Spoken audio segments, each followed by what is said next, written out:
بسم اللہ الرحمن الرحیم الحمد للہ رب العالمین والعاقبۃ للمتقین والصلاة والسلام علی اشرف الانبیاء والمرسلین ومن تبعهم بإحسان وایمان الی یوم الدین وبعد۔ سورۃ البقرہ آیت نمبر 281 اعوذ باللہ من الشیطان الرجیم واتقوا یوما ترجعون فیہ الی اللہ، اور تم لوگ بچ جاؤ اس دن سے، ڈر جاؤ یا بچاؤ اختیار کرو اس دن سے کہ تم کو لوٹایا جائے گا اس دن میں اللہ کی طرف۔ ثم توفی کل نفس ما کسبت، پھر پورا دیا جائے گا ہر شخص کو، ہر نفس کو جو اس نے کمایا، وہم لا یظلمون، اور ان پر کوئی ظلم نہیں کیا جائے گا۔ اس سے پہلے کی آیات اللہ تعالیٰ نے سود کی قباحت اور سود کے متعلقہ کچھ چیزوں کے متعلق بیان کی۔ اس کے بعد یہاں اس آیت کو رکھنا، اس کی مناسبت یہ معلوم ہوتی ہے کہ کبھی کبھی ایسی چیزیں جو ممنوع اور حرام ہوں ان کو چھوڑنا اتنا آسان نہیں ہوتا، خاص طور پر وہ حرام اور ممنوع چیزیں جن میں دنیاوی طور پر فائدہ ہو، مال اور دولت نظر آ رہا ہو، تو ان کو چھوڑنا مشکل ہوتا ہے۔ تو اللہ تعالیٰ نے سودی معاملات اور سود کی حرمت اور اس کی قباحت کے بعد یہ نصیحت اس لیے کی، یہ آیت اس لیے یہاں پر رکھی گئی کہ جو لوگ سود کی حرمت کو جان لیتے ہیں، سود کی قباحت اور اس کی اللہ تعالیٰ کے ہاں شناعت کو پہچان لیتے ہیں، تو اب ان لوگوں کے لیے سود کو چھوڑنا آسان ہو جائے۔ ان کو قیامت کے دن اللہ کے سامنے محاسبہ، اللہ کے سامنے کھڑا کیا جانا، اللہ تبارک و تعالیٰ کے سامنے اعمال کا پورا بدلہ دیا جانا، اس کی نصیحت کی جا رہی ہے، اس لیے کہ جس شخص کو موت کی نصیحت سمجھ آ گئی وہ شخص کبھی بھی پھسل نہیں سکتا، وہ شخص ہر کام کو اس کے اپنے طریقے کے مطابق کرے گا اور اللہ اور اس کے رسول صلی اللہ علیہ وسلم کی اطاعت و فرما برداری میں کوئی کمی نہیں کرے گا۔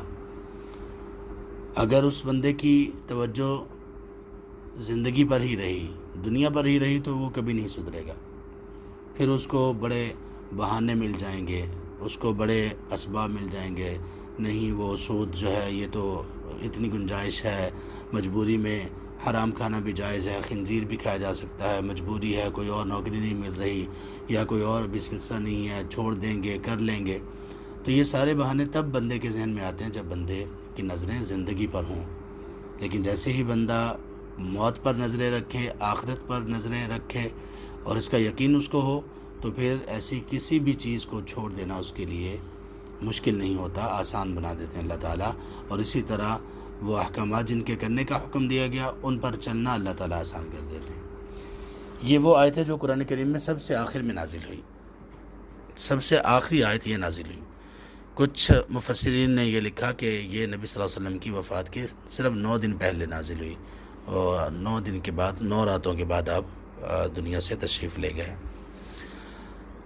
عام طور پر لوگوں میں مشہور یہ ہے کہ قرآن کی آخری آیت وہ سورۃ المائدہ کی 3 آیت ہے، الیوم اکملت لکم دینکم واتممت علیکم نعمتی ورضیت لکم الاسلام دینہ۔ اس کو بھی کچھ اہل علم نے آخری آیت کنسیڈر کیا، لیکن اس کے آخری آیت ہونے اور اس کے آخری آیت ہونے میں فرق ہے۔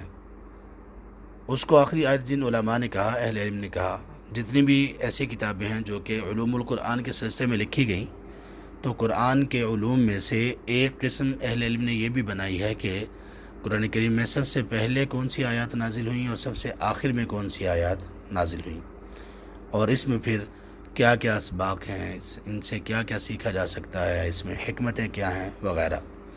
تو قرآن کے جو علوم ہیں ان میں سے ایک علم کی قسم یہ بھی ہے کہ سب سے پہلے کون سی آیت نازل ہوئی، سب سے آخر میں کون سی آیت یا آیات نازل ہوئیں۔ تو الیوم اکملت لکم دینکم، اس آیت کو جن اہل علم نے، جن مفسرین نے آخری کہا ہے، تو وہ آخری اس اعتبار سے ہے کہ حلال اور حرام کے متعلق اس آیت کے بعد کوئی اور آیت نازل نہیں ہوئی، یعنی احکام و مسائل کے اعتبار سے کیا کرنا ہے، کیا نہیں کرنا، کیا حلال ہے کیا حرام، اس اعتبار سے آخری آیت الیوم اکملت لکم دینکم ہی ہے۔ لیکن نزول کے اعتبار سے کہ آخری پیغام یا آخری میسیج یا آخری نصیحت اللہ کی طرف سے جو نازل ہوئی اس قرآن میں، اس اعتبار سے یہ آیت سب سے آخر میں ہے نزول کے اعتبار سے۔ وہ آخری آیت ہے احکام و مسائل کے اعتبار سے، اور قرآن میں نزول کے اعتبار سے سب سے آخری آیت یہ ہے۔ اور اللہ نے اس کو سب سے آخر میں کیوں رکھا، اس میں بڑی حکمتیں ہیں۔ یعنی یہ آخری پیغام تھا اللہ کی طرف سے جو نازل کیا گیا محمد صلی اللہ علیہ وسلم تک۔ اس کے بعد قیامت تک کے لیے اللہ کی طرف سے کوئی وحی کسی پر نازل نہیں ہوگی، یہ دروازہ بند کر دیا گیا۔ نہ کوئی کتابیں آئیں گی، نہ ہی رسول اور مبعوث کیے جائیں گے۔ اب آخر میں اس آیت کو نازل کرنے کی حکمتیں کیا ہیں؟ حکمت یہ ہے کہ بندہ یہ اللہ تعالیٰ نے جو ہم پر ایمانیات لازم کی ہیں، جن پر ایمان لانا ضروری ہے، جن کو ہم ارکان ایمان کہتے ہیں، یہ ان میں سے ایک رکن ہے۔ ارکان ایمان جو 6 ہیں، ان میں سے ایک رکن یہ ہے آخرت پر ایمان لانا۔ اور آخرت بندے کی شروع ہوتی ہے موت سے، اور آگے جہاں اس کا انجام ہوگا جنت اور جہنم، اس تک یہ آخرت ہی ہے۔ تو آخرت پر ایمان رکھنا یہ ارکان ایمان میں سے ایک رکن ہے۔ اللہ پر ایمان، فرشتوں پر ایمان، کتابوں پر ایمان، رسولوں پر ایمان، آخرت پر ایمان، اچھی اور بری تقدیر پر ایمان۔ یہ تمام ایمانیات یا تمام ارکان آپس میں منسلک ہیں۔ ایک رکن کو ماننے سے آدمی سارے ارکان کو مان لیتا ہے، یا ایک رکن کا ماننا وہ اس کو اس بات پر قائم کر دیتا ہے کہ باقی تمام ارکان کو بھی مانا جائے۔ لیکن آخرت پر ایمان اس اعتبار سے بہت ہی زیادہ اہم ہے کہ جتنا آخرت پر ایمان مضبوط ہوگا، اتنا ہی اللہ پر، اتنا ہی کتابوں پر، اتنا ہی فرشتوں پر، رسولوں پر اور تقدیر پر ایمان مضبوط ہوگا۔ اور جتنا آخرت پر ایمان کمزور ہوگا، اتنا ہی باقی تمام چیزوں پر ایمان بھی کمزور ہو جائے گا۔ تو اس لیے آخر میں یہ کہا گیا، یہ آیت نازل کی گئی، یعنی کہ اس سے پہلے آپ لوگوں کو یہ بتا دیا گیا کہ حلال کیا ہے، حرام کیا ہے، واجب کیا ہے، فرض کیا ہے، ممنوع کیا ہے، مکروہ کیا ہے۔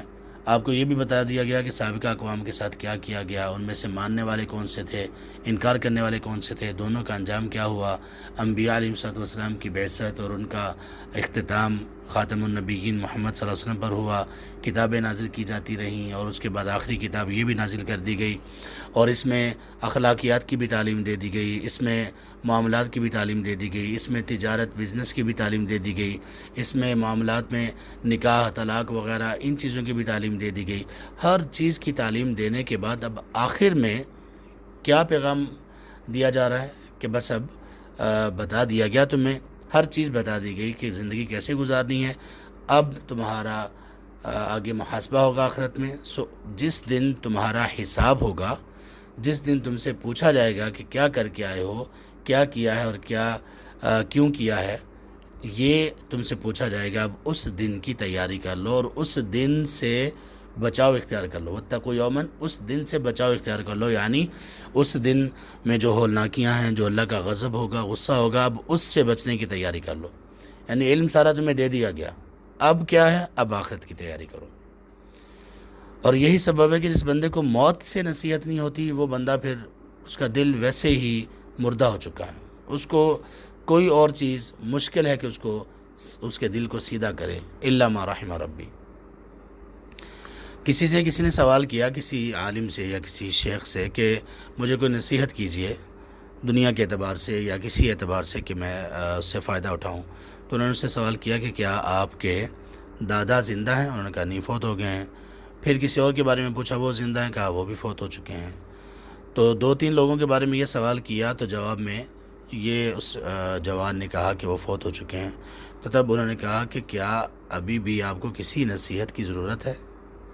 یعنی آپ نے اپنے گھر میں جب اموات دیکھ لی ہیں، آپ نے اپنے گھر میں لوگوں کو فوت ہوتے دیکھ لیا ہے، کسی کو بھی، دادا دادی کو، والدین کو اللہ تعالیٰ ہمارے والدین کو سلامت رکھیں، خیریت اور عافیت کے ساتھ نیکی اور اچھی صحت والی لمبی زندگی عطا فرمائیں۔ جن کے والدین گزر چکے ہیں اللہ تعالیٰ ان کو ان کی مغفرت فرمائیں، ان سے راضی ہو جائیں، ان کے درجات بلند کریں۔ تو اگر جس نے اپنے گھر میں یہ اموات دیکھ لیں، اس کے بعد بھی اس کے زندگی کی روٹین چینج نہ ہوئی، نافرمانیاں کرنے سے وہ نہ رک سکا، وہ اللہ تعالیٰ کی فرما برداری پر قائم نہ ہو سکا، عبادات کا شوق اس میں پیدا نہ ہوا، آخرت کی تیاری کی فکر پیدا نہ ہوئی، تو یہ بالکل مردہ دل آدمی ہے، مرا ہوا اس کا دل، بالکل مرا ہوا ہے۔ اور یہی سبب ہے کہ ایسے لوگ جب دل مردہ ہوتا ہے تو ایسے لوگ جنازے میں جا کر بھی باتیں، دنیا کی لطیفے، چٹکلے، فضول باتیں، لغو باتیں، بلکہ کبھی گناہ کی باتیں جنازے میں کر رہے ہوتے ہیں۔ کیوں؟ دل ہی مردہ ہو چکے ہیں۔ قبروں میں سبحان اللہ دفن کرنے کے باوجود بھی یہ حالت ہے۔ اس لیے اللہ نے کہا الہاکم التکاثر حتی زرتم المقابر، کہ تم لوگوں کو کثرت کی حرص نے اور ہوس نے غافل کر دیا، یہاں تک کہ تم نے قبروں کی زیارت بھی کر لی، قبریں بھی تم نے دیکھ لی، لوگوں کو قبروں میں اترتا یا اتار کر بھی دیکھ لیا، پھر بھی تمہارے معاملات ٹھیک نہیں ہوئے، پھر بھی تم لوگ سیدھی ڈگر پہ نہیں آ سکے۔ تو اس لیے آخر میں اللہ تعالیٰ نے یہ نصیحت کی کہ اب واتقوا یوما ترجعون فیہ الی اللہ، اب بچ جاؤ، ڈر جاؤ اس دن سے جس میں تمہیں اللہ کی طرف لوٹایا جائے گا۔ اور کیوں لوٹایا جائے گا؟ ثم توفی کل نفس ما کسبت، جو تم نے کیا ہوگا، جو کہا ہوگا، جو تمہارے اقوال ہوں گے، جو تمہارے افعال ہوں گے، سب کا تمہیں پورا پورا بدلہ دیا جائے گا۔ نیکی ہے تو نیکی کا بدلہ پورا پورا، اور اس میں اللہ تعالیٰ بہت اضافہ کر دیں گے، اور اگر گناہ اور برائی ہے تو اس کا بھی پورا پورا بدلہ دیا جائے گا، کسی پر ظلم نہیں کیا جائے گا۔ تو ہمیں خود کو اس اعتبار سے دیکھتے رہنا چاہیے، ٹٹولتے رہنا چاہیے، اور اپنے آپ کو اس چیز کی نصیحت کرتے رہنا چاہیے۔ یہ بہت بڑی نصیحت ہے۔ عربی میں ایک مقولہ ہے کفا بالموت واعظا، موت نصیحت کرنے کے لیے کافی ہے، نصیحت حاصل کرنے کے لیے موت کافی ہے۔